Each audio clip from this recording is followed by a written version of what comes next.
And this generational shift is perhaps preparing the BJP for its larger mission. Remember, Prime Minister Narendra Modi has been speaking about the Viksit Bharat mission of 2047. So perhaps Nitin Nabin, somebody who's just 45 years old, is best prepared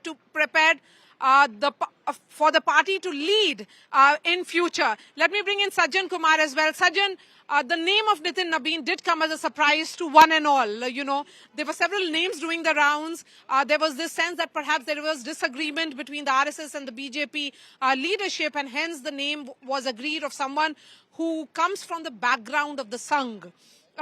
He has an RSS background, comes from ABVP, and hence Nitin Nabin is someone who is best suited, extremely low profile, was limited only to the state of Bihar, but also gives a message that any karyakarta in any part of the country can become a party president, because here is a party which has been truly functioning in a democratic manner.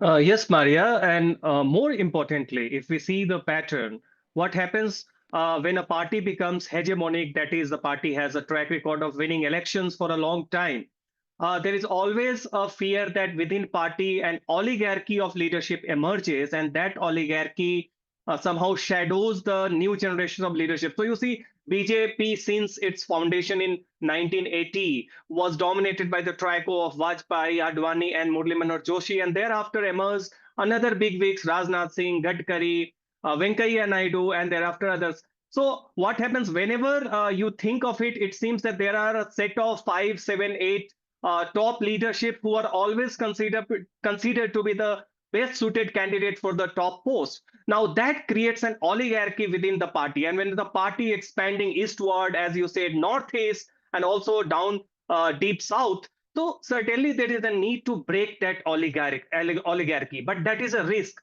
Now BJP, I think, is at a comfortable position at this juncture, led by a charismatic prime minister and organizational mammoth, wherein the party can take this decision of paradigm shift, wherein the oligarchy is broken and someone who was not expected to be the top contender, in fact his name never fared, and that's a surprise, but the surprise shows that the party is certainly thinking of an overhaul of the organizational structure. So I do not think this is going to be one of the decision at the top.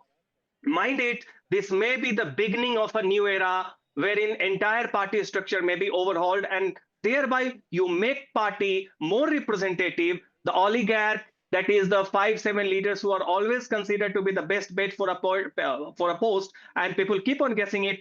That era may come to an end because the party has that comfort zone wherein it has the leverage, wherein it can go for such decision, and that gives the rank and file of the party a new hope that organization matters supreme. It's not the leader or something, but certainly this is the time wherein you find from Bihar a leader is coming, and that state has been one of BJP last cache wherein it has not seen its own chief minister. So I think there is a double message party is giving, that the states wherein party has been there but not at the top, also it is rewarding to galvanize the rank and file.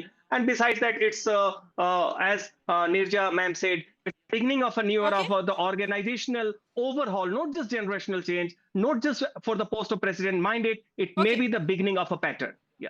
So it's the beginning of a new era in the BJP. And Aishwarya has been tracking the party very, very closely. Aishwarya, what all has happened today and what should we be expecting in the next 1 hour? See, one of the important things that, we need to understand is that they will go by the book, and that's what we are seeing the nomination for. The process. And we will see the scrutiny actually of all the nominations that have been filed. From what we are understanding, there is only one nomination, but the papers will be scrutinized from 4 to 5. The nomination process is from 2 to 4.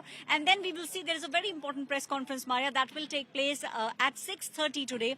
And after that, we will see how the process goes forward. Tomorrow also is a very big day for the BJP, because the BJP believes that they have been bringing the average age of the presidents down. And let me tell you, this is something which they will pinpoint towards the Congress also, and they will say that, look at the age of your president and look at the age of our president, because we are now looking at what we need to do in the next 20 years, in the next 30 years.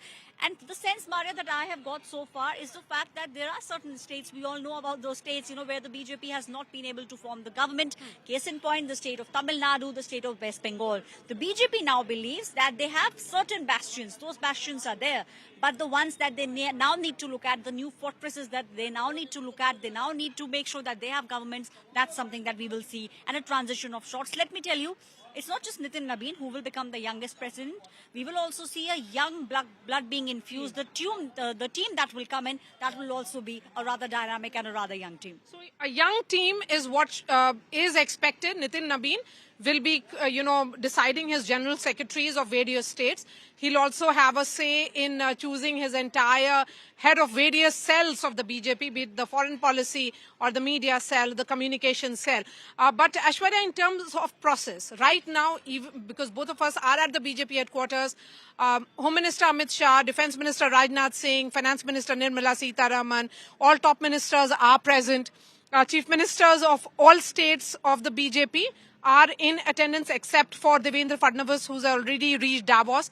So in terms of proposers, who all have been proposers of Mr. Nitin Nabin? See, when we speak about the big central ministers, it's Amit Shah, it's Rajnath Singh. Prime Minister Narendra Modi also is one of the proposers. So we will see all those papers being brought in, a set of 20 papers, 20 sets of 5 papers. That's something that we will be looking at, and we will see, the full process taking place. That's why we are seeing how from across the country there are 300 people who are now in the national capital, and all of them are nominees and they are proposers. So we will have the signatures of all those people, and that's the scrutiny that we are talking about, Maria, that will take place from 4 to 5. Yes. So 4 to 5 is the process of scrutiny, but till 6:30 p.m. when the press conference happens, and that will be by Mr. Lakshman, who is the presiding officer in this entire election.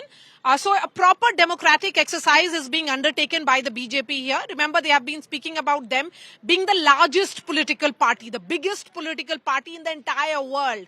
And hence that message has to go that there is a process which is followed in this party, that the party truly believes and follows the spirit of democratic exercise. Before I bring in Rohit Singh, a word again from Aishwarya. Aishwarya, I know you have to head the other side, but a word on what's going to happen. So if at 6:30 we know that all the papers there is no other nomination, then are we expecting the announcement to happen tonight itself? Yes, then we will see unopposed election. That is something that we will see taking place. And then the name will be announced in the press conference that will take place today. And we will see, the kind of show that BJP does. All those things will take place tomorrow because, Maria, from what we are understanding, the Prime Minister will be here at the BJP headquarters tomorrow. So we will see the Prime Minister along with the top brass of the BJP, because the BJP is very clear. It's the position. It's the BJP president's position that they will now be looking at.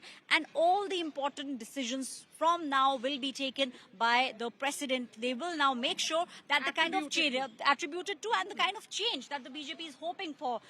State of West Bengal, Maria, the kind of tussle that is taking place. Mamata Banerjee being her aggressive best.